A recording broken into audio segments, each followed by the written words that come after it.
Joanna Moore's life was one marked by both glamour and deep tragedy, a tale of rising stardom and spiraling personal turmoil. Born Dorothy Joanne Cook on November 10, 1934, in Americus, Georgia, Moore was destined for greatness, but the tragedies that plagued her life would haunt her to the very end.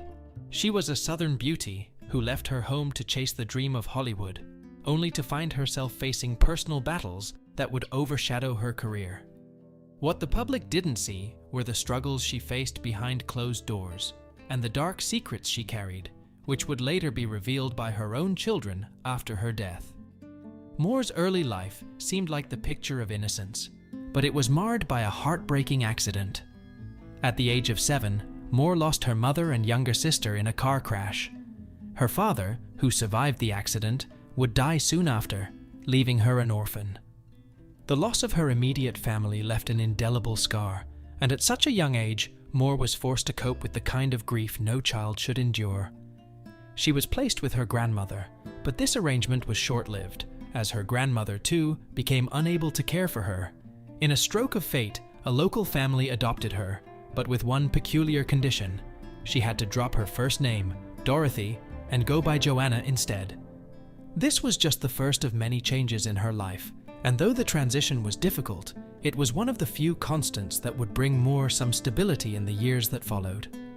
At just 16, Moore's youthful impulsiveness led her to marry a boy named Willis Moore, but the marriage was short-lived and ended before their first anniversary.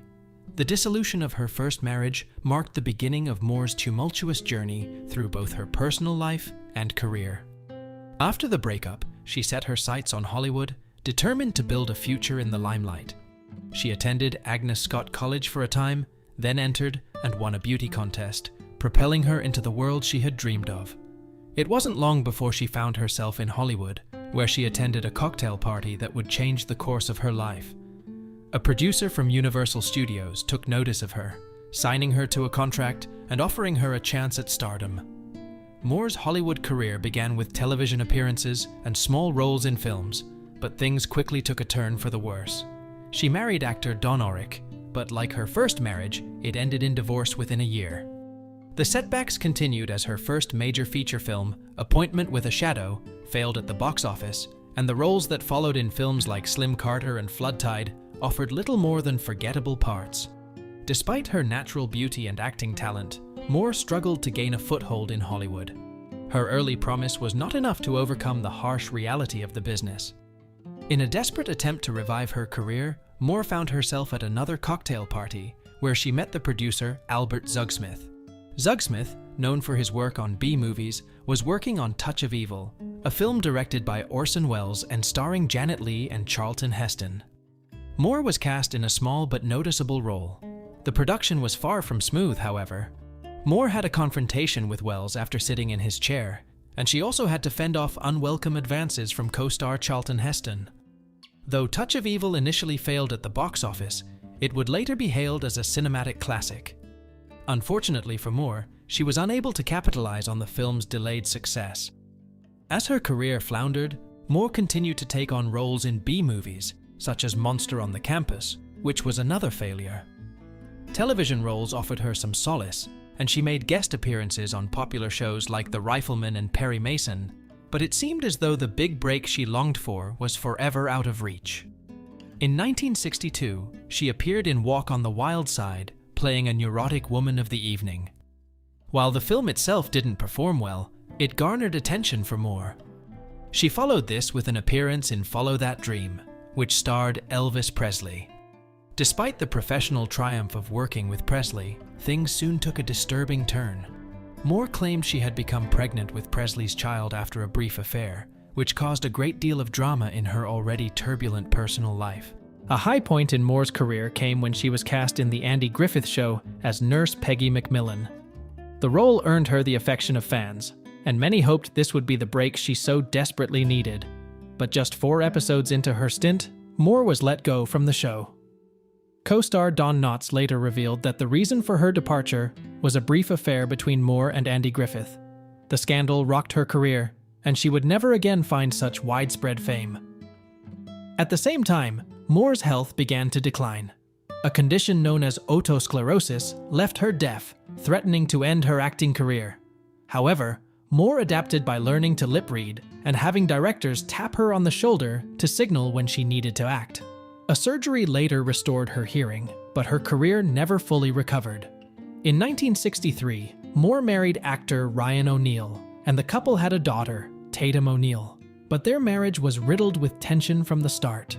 O'Neal's career was on the rise, while Moore's was in free fall, and the strain between them led to bitter arguments. Their marriage ultimately ended in divorce in 1967. During this time, Moore's substance abuse issues became more pronounced. Her erratic behavior and addiction took a toll on her children, Tatum and Griffin. Moore's downward spiral included multiple arrests, one of which involved impaired driving, leading to the authorities taking custody of her children. The chaotic environment at home left lasting scars on her children, especially Tatum, who later revealed the disturbing details of her childhood, including her mother's abusive relationships and neglectful behavior. By the late 1970s, Moore's career had disintegrated entirely, while Tatum's star had risen. Tatum, at just 10 years old, won an Academy Award for her performance in Paper Moon. Yet the contrast between her success and her mother's tragic decline was stark. Moore's personal demons continued to haunt her, with her addiction spiraling further out of control. In the early 1980s, she was involved in a car crash that resulted in the loss of 3 fingers, but she continued to press on, taking on small TV roles and even marrying a 4th husband. However, her personal life remained a painful reminder of the woman she could have been. In 1996, Moore was diagnosed with lung cancer, and she passed away in 1997 at the age of 63. She spent her final moments surrounded by Tatum, who had come to terms with the mother she had lost long before her death. Joanna Moore's life was one of unrealized potential, both in her career and in her personal life. Her beauty and talent earned her opportunities that many would envy, but her battles with addiction, mental health, and personal loss overshadowed them. Her legacy is defined by the story of a woman whose life, both on and off screen, was filled with unfulfilled promises and heartbreaking tragedies. Yet, Moore's life, though tragic, is not just remembered for the mistakes she made, but for the daughter who went on to become a star in her own right, Tatum O'Neal.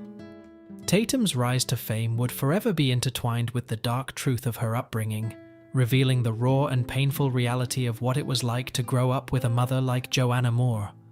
In the end, Moore's life is a cautionary tale of what happens when a bright star falls too far, too fast. And that's the tragic, yet compelling story of Joanna Moore, a woman with so much potential, but whose battles with personal demons and Hollywood's harsh realities left her life in pieces. From the bright lights of Hollywood to the dark struggles she faced behind closed doors, her legacy lives on, not just in her work, but in the story of her daughter Tatum O'Neal, who would rise to stardom despite the heartbreaking circumstances of her childhood. If you found this story moving, make sure to give it a thumbs up, share it with your friends, and subscribe for more deep dives into the lives of Hollywood stars. Let us know your thoughts in the comments below. Do you think Joanna Moore's potential was truly wasted, or were the circumstances beyond her control? Thanks for watching, and we'll see you in the next video.